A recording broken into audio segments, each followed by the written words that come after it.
farmhouse stood at the edge of the valley, its paint peeling in strips, windows staring like hollow eyes into the dusk.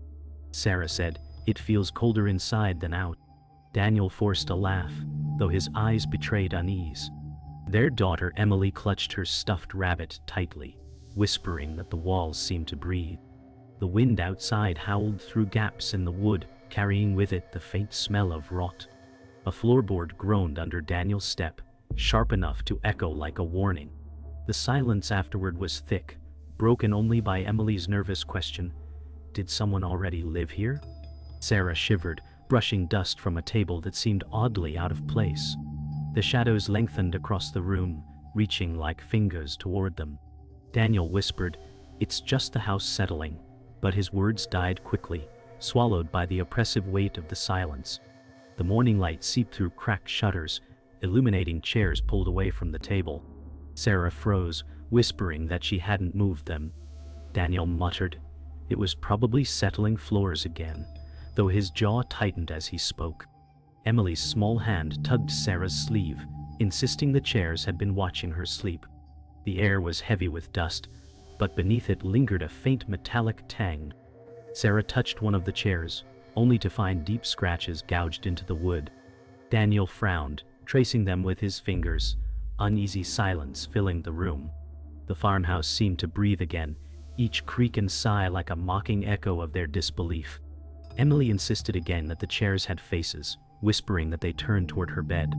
Sarah tried to hush her, saying dreams could feel real in strange houses.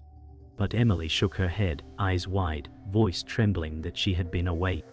Daniel sighed, pacing as he muttered that superstition was feeding fear. Yet when he glanced at the chairs, unease crept across his expression. The farmhouse groaned, a sound like something shifting just beyond sight. Silence stretched, broken only by Emily's fragile voice. "They don't want us here." That evening, an old truck rattled to a stop outside. Their neighbor, Henry, stepped out, his weathered face drawn in grim lines. He muttered that he hadn't seen anyone last long in the farmhouse. Sarah asked why, voice shaking, but Henry only shook his head. Daniel pressed him, but the man's silence was heavier than his words. He finally warned, "Don't trust the walls to keep still." Emily clung to Sarah as the sun sank, shadows stretching like claws across the yard. Henry's eyes lingered on the farmhouse, with a look of pity before he turned away, leaving more questions than answers. That night, silence pressed against the house like a weight. The wind had died, leaving stillness that felt unnatural. Sarah awoke to a dull thud, echoing from below. Daniel sat up, whispering that it was probably the old wood again, though his voice betrayed doubt. Another thud followed, louder, as if something heavy dragged across the floor. Emily whimpered, clutching her rabbit tightly. Sarah's breath caught when the sound shifted, moving slowly closer, rhythm steady like footsteps. Daniel whispered, "Stay here," though fear cracked his tone. The final thud reverberated directly beneath their room, rattling the bed frame. The living room was silent, until the furniture groaned and slid across the floor with deliberate force. Sarah gasped, grabbing Emily's arm as chairs scraped against the wood, moving in unison. Daniel whispered, "It had to be a trick of balance," but his words sounded hollow. A heavy table shifted toward the family, dragging across the boards with a screech that set their teeth on edge. Emily cried that the house was alive. Her rabbit clutched so tight it seemed strained. The sound filled every corner, leaving no space untouched by dread. Daniel pushed the table back, but it returned to its place without his touch. The three of them froze, realizing the house was no longer hiding its intent. The next morning, their friend Mark arrived, his voice carrying easy laughter as he dismissed the story. Sarah insisted he stay to see, but Mark scoffed, saying houses creak, wood swells, and fear makes shadows into monsters. Daniel watched uneasily as Mark leaned against the wall, smirking at their tension. Emily whispered that the house didn't like his laughter. Sarah demanded he listen, her tone sharp with exhaustion, but Mark only shook his head. He said, "You're letting your nerves get to you." Yet, as the silence deepened, even his smile faltered, if only for a moment. That night, The table hurled itself sideways, striking Daniel and knocking him to the ground. Sarah screamed, pulling Emily back as the chairs toppled in violent rhythm. Daniel groaned, clutching his side, his eyes wide with disbelief and pain. Emily cried that the house was angry because they hadn't left. Mark stumbled back, pale now, stammering that it wasn't possible. Sarah dragged Daniel to his feet, whispering that they had to get out before it killed them. The farmhouse groaned again, boards warping beneath the weight of unseen force, the air thick with dread. A knock at the door startled them all.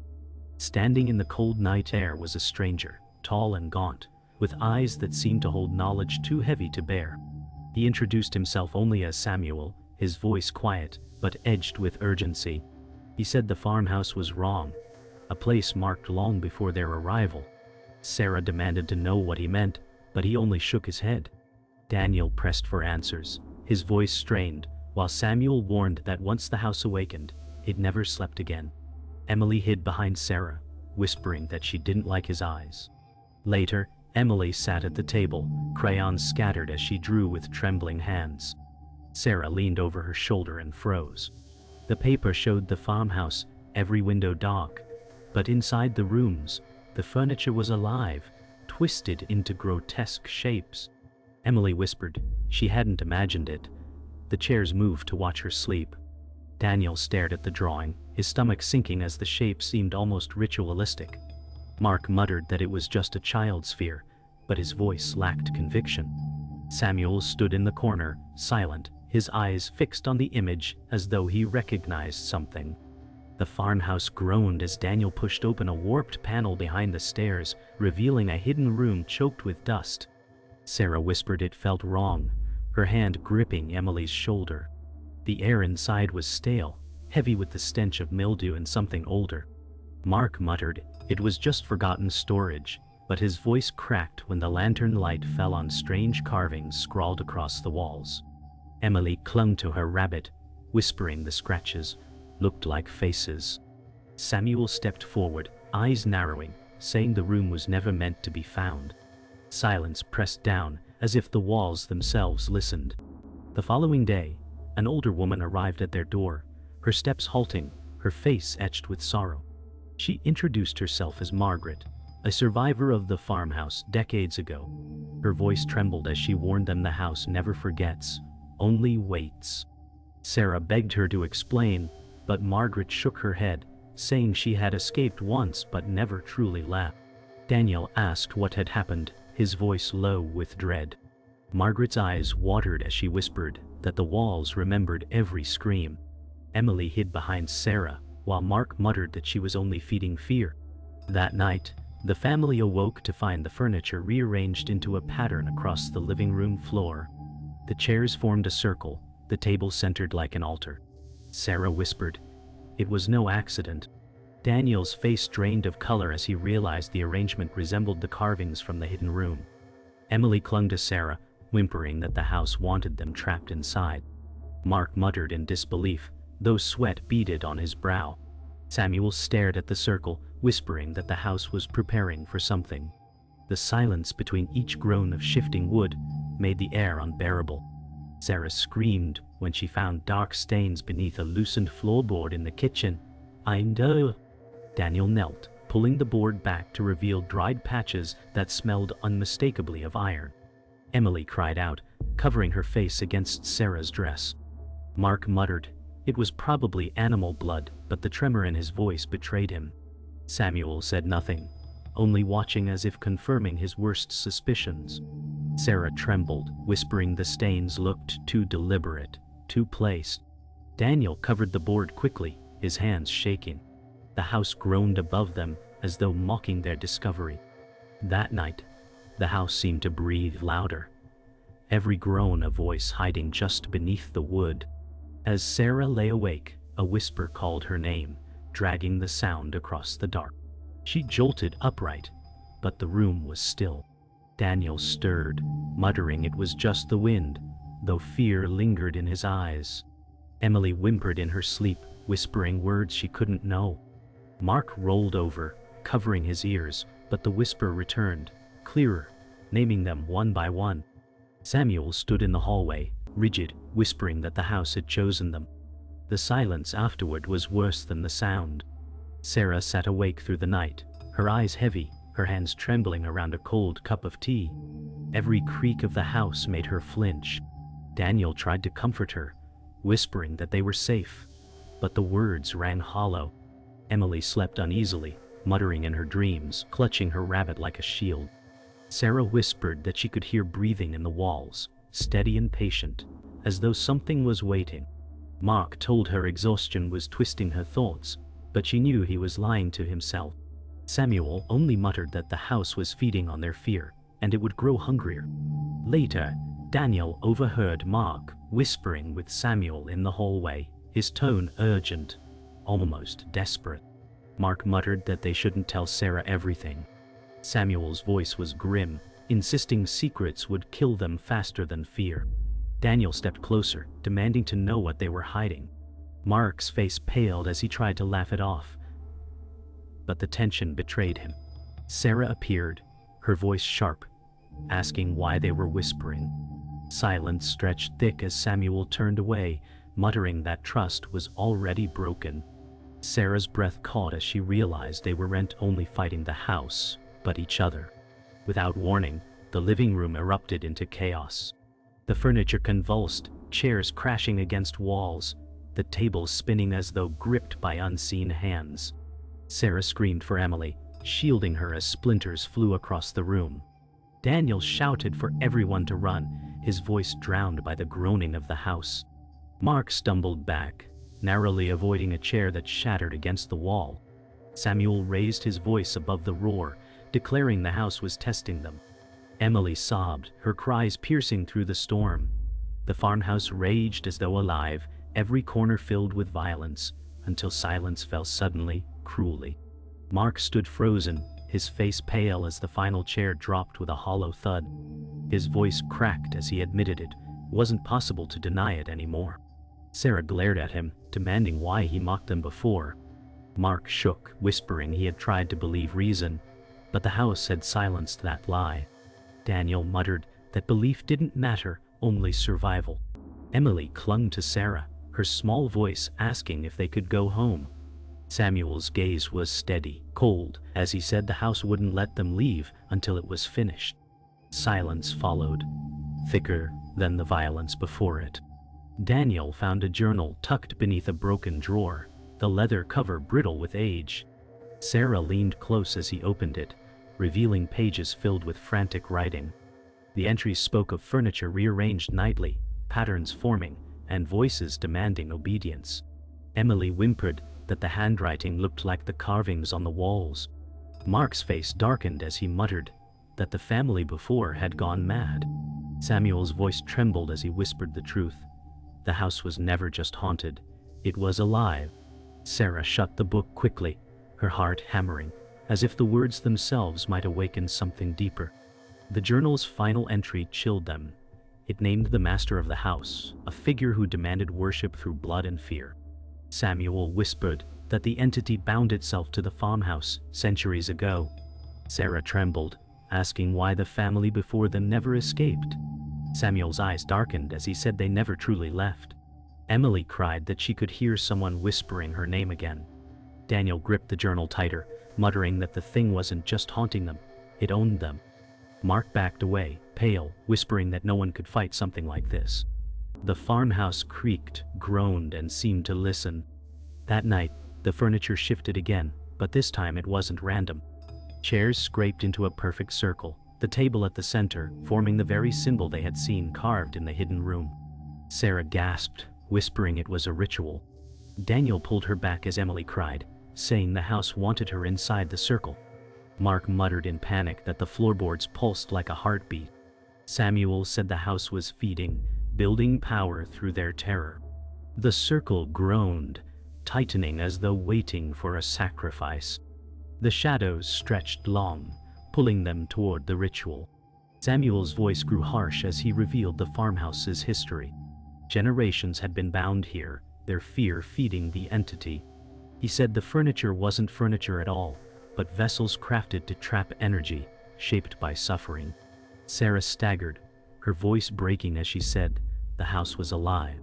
Daniel whispered they had to burn it down, though doubt flickered in his eyes. Emily sobbed, burying her face in Sarah's dress.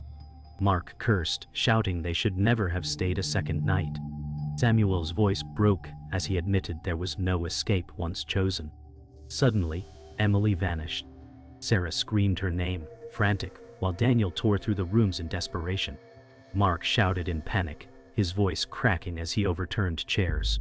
Samuel stood rigid, whispering that the house had claimed her. A faint cry echoed from the upstairs hallway, soft but chilling. Sarah ran, Daniel close behind, as Mark followed with trembling hands. They found Emily lying unconscious at the top of the stairs, her rabbit beside her. Sarah lifted her sobbing, while Daniel whispered in disbelief.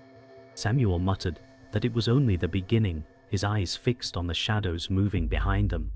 As Sarah held Emily close, Samuel's voice cut through the silence. He said the farmhouse thrived on their fear, every scream feeding it, every doubt binding them deeper. Daniel muttered that he would not let it take Emily, his fists clenched. Mark whispered that they couldn't win against something older than memory. Sarah cried that they had to try, her voice breaking with defiance. Samuel's gaze lingered on Emily, his expression unreadable, as though he knew more than he admitted. The farmhouse groaned in response, shadows curling along the walls like smoke, pressing in closer, hungrier. The front door slammed shut with a violent crack, locks twisting themselves as if gripped by unseen hands. Daniel shoved at it, but the wood held firm, the sound of nails driving deeper echoing in the air. Sarah screamed for help, pounding with her fists, while Emily whimpered, hiding her face in her rabbit. Mark rattled the windows, shouting that they were sealed tight. Samuel stood in the hallway, his voice grim as he declared the house had chosen to trap them. The air grew heavier, every breath harder to take. Daniel muttered they were no longer guests, but prisoners. The living room erupted as the furniture convulsed, chairs flinging themselves across the room, the tables slamming violently into walls. Sarah shielded Emily, screaming while Daniel tried to push the pieces back with sheer force. Mark shouted in panic, narrowly avoiding a chair leg splintering beside his head. Samuel raised his voice above the chaos, warning the house was only growing stronger. Emily's cry pierced through, begging them to make it stop.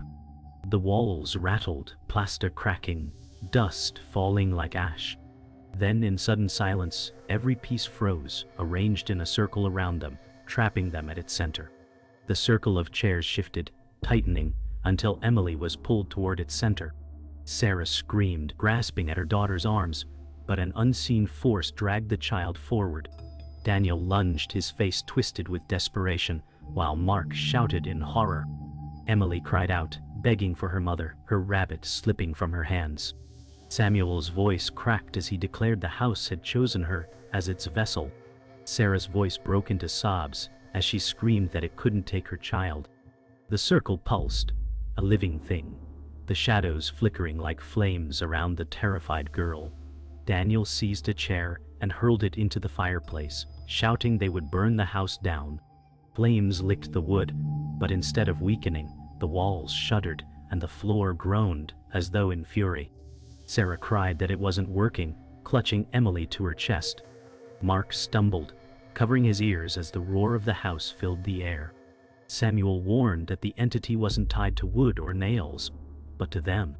Daniel cursed, throwing another chair, his rage mixing with despair. The fire hissed, but shadows only grew darker, crawling across the ceiling like smoke with claws. The air turned icy, breath misting as the entity revealed itself. Shadows coiled into a shape, towering, its form shifting between furniture and flesh. Sarah clutched Emily, eyes wide in horror. Daniel stood frozen, unable to comprehend the thing staring back with no eyes. Mark stumbled backward, muttering that nothing human could exist like this. Samuel whispered it was older than memory, a hunger that never ends. The entity loomed, its presence crushing, filling every corner with dread. Emily whimpered that it wanted her name. The house groaned louder than ever, as though its true master had finally stepped forward. The entity loomed as Sarah clutched Emily to her chest. Daniel shouted that it couldn't take his daughter, his voice cracking with desperation. Mark trembled, whispering they couldn't win. Samuel's gaze lingered on Emily, then shifted to Sarah, his voice heavy. Only a sacrifice would appease the house. Sarah shook her head violently, tears streaming as she screamed that nothing could take Emily. Daniel stepped forward, chest heaving, declaring he would give himself. The entity shuddered, the shadows curling hungrily toward him.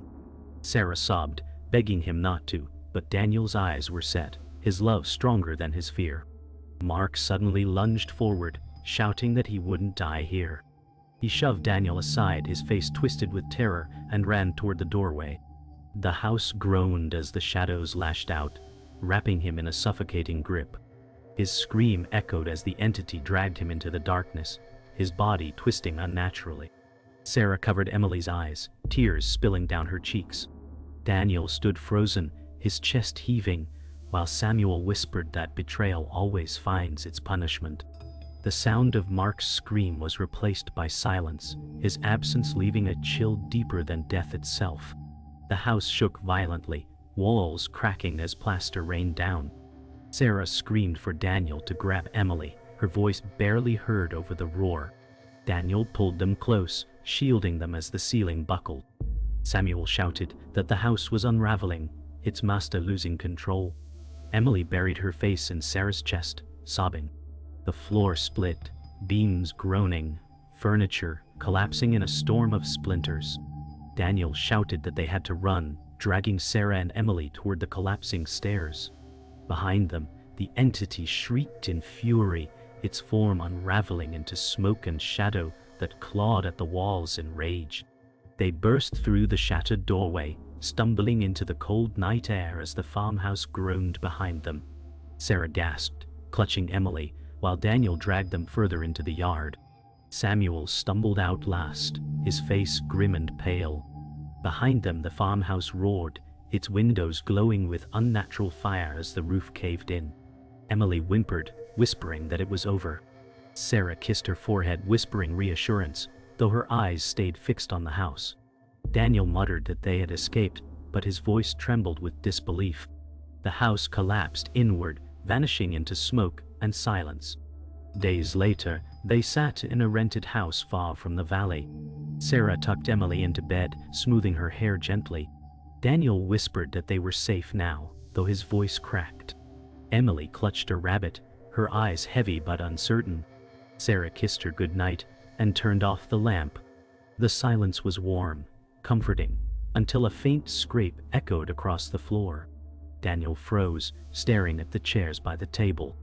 They had shifted, angled slightly toward the bed. Emily's eyes widened, whispering, "They followed us." Sarah's breath caught as the air grew cold once more.